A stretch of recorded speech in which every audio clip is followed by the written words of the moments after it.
first year was more of about interacting with students and seeing like, where you fit in and who will be there with you for the long journey. And that group which was there in first year, that remained till the fourth year. There were companies who used to come and give seminars. I used to participate in all of them. They made me stand up on the stage unprepared. They just called me and they said, speak something about yourself.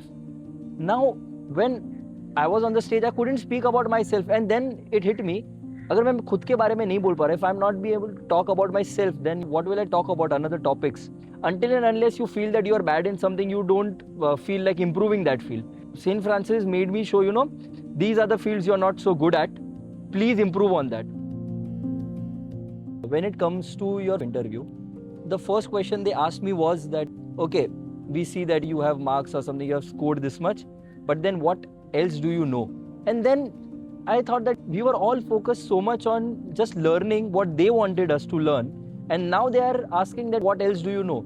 So I was able to answer it because in my first and second year, I was in RadLab and Raw working on different projects. I used to bunk lectures, but I used to never bunk SFIT. Because after bunking the lectures, I used to go over there and, start working on those projects. So that was something that, helped me a lot. When I graduated from electronics, it was more of getting to know what I want to do actually in life. My planning was to do masters. Actually, I was just delaying because I didn't know what to do. And at that moment, I got an opportunity to work in a mining company, and the mining was not more of digging, it was more of automating the existing parts which they had.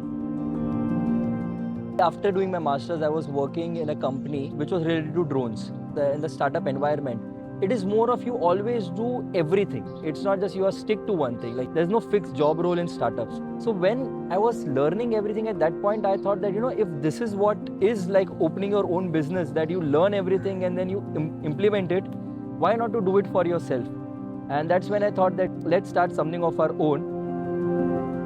Starting your own startup or an entrepreneurship is never safe. The first few weeks or months will be very difficult, of course, because you have left everything behind and you're starting your own thing. But that is an abrupt decision that you need to make on the spot. If you are planning to become an entrepreneur, my suggestion would be, of course, your product needs to be good, but human interaction, that values the most.